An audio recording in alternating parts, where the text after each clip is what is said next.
Hey nerds, Bevan here, welcome back to my channel.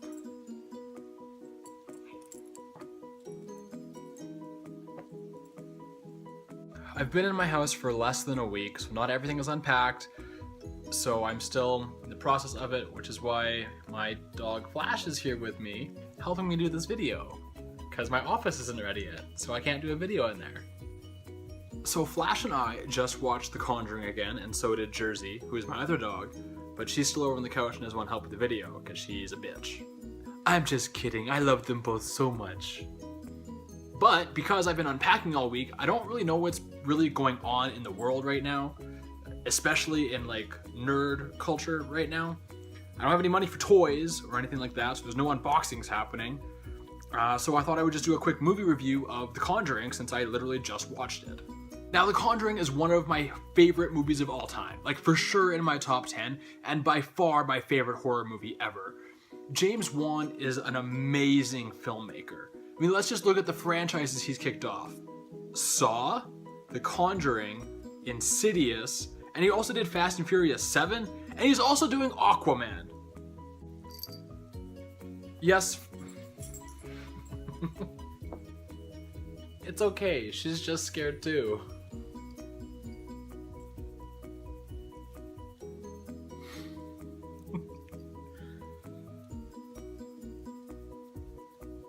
Where was I? That's right, The Conjuring. Like I was saying, James Wan is an amazing film director.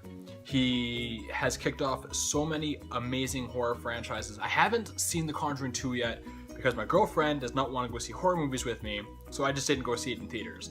But when it comes out on Blu-ray, you better believe I will be buying it and watching it. But the thing about this movie that's so wonderful and scary and terrifying is the fact that it's not just jump scares like so many other horror movies are nowadays. Get out of here, cat! Scared the dog again. I said stay right there. James Wan doesn't rely on the jump scare. What he does is he builds tension. He teases you with the scare. A door creaking in the background, a bird flying into the window. All the clocks going off at 3:07 in the morning every night.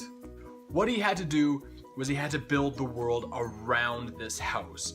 This house is like 200 years old in Rhode Island, and throughout its 200-year history, there is event after event after event of supernatural happenings. All of those events culminate in what happens in this movie. You have the spirits of multiple victims living within this house, and they are all tormenting different characters in different ways. The little girl, I forget her name, April, her best friend is Rory, and Rory's terrified of the witch who lives in the house, and he hides and she goes with him. And that's kind of a form of torment because she's so innocent, she doesn't know what's going on, everything is happening around her, and it's weird because she has an imaginary friend that's actually real, just nobody else can see him. I also found it like a very interesting twist that it wasn't just the demon possessing a character for the sake of possessing it. The demon was specifically going after mothers to kill the children. And the demon, the spirit of the witch, of course, was the original supernatural event where she sacrificed her own child shortly after moving into the house and then hung herself in the backyard. Before dying from this hanging, she cursed the property. Anyone who was going to live on the property would of course be cursed as well. And of course, like I said, event after event after event at this house. The same kind of scenario, the mother going crazy and killing their child, leading into the house just being passed on to the next one.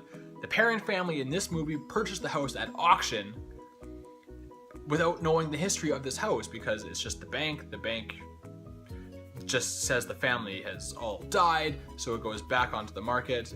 This movie, of course, like a lot of other horror movies, comes with the label based on a true story. And of course, based on a true story in this type of setting where it's all supernatural and demons and spirits and possession and exorcism can kind of be taken with a grain of salt depending on your views of the supernatural. If you believe in souls and the afterlife, then maybe this movie does seem real to you. If you don't, if you think you just die and go in the ground, then this movie doesn't seem so based on a true story after all. I myself don't really have any hard, firm, concrete idea of what the afterlife is. This movie could be real for all I know. Of course, it says based on a true story. So, you know, some family thought they were possessed and some people came in and helped them out. Whether or not the demons were there or not, this story is terrifying. Every October, I watch this movie, and every October, I am terrified. Especially this time, because like I said, the family buys a house and moves into it, and some fucking shit goes down. I just bought a house and moved into it, you guys! This is by far one of the scariest movies I've ever seen, and for sure, the scariest movie I have in my library of DVDs. But the thing about it is, I love being scared by movies. It's so much fun. And people who are just scared by movies and hate that, I feel bad for them. I really do. Because watching a good horror movie that actually terrifies you down to your bones is one of the coolest feelings in the world. This movie started and I was literally just so giddy the entire time I watched it. I can feel myself like anticipating being scared and then being scared and having fun. This movie is a top 10 favorite of mine of all time, my favorite horror movie ever, and I want to hear from you guys. What horror movie tops your list? I'm sure a lot of people say Nightmare on Elm Street, or Friday the 13th, or Halloween, or Texas Chainsaw Massacre. Conjuring for me. I also love Insidious, and I also love The Hills Have Eyes remake. I love movies that are like legitimately scary and terrifying and where you fear. I like slasher flicks kind of sometimes when they're done well, but I'm really more into like the psychological thriller horror movies, like The Conjuring. If you enjoyed the inclusion of animals in this video, please hit that like button, because no animals were harmed in the making of this video. If you could do me a solid and hit the subscribe button, that'd be great, because I'm only 5 away from 100, and I really want to hit that pretty quickly. You can follow me on Instagram and Twitter at BevanBoychuk, and until next time, folks, I am out like a light.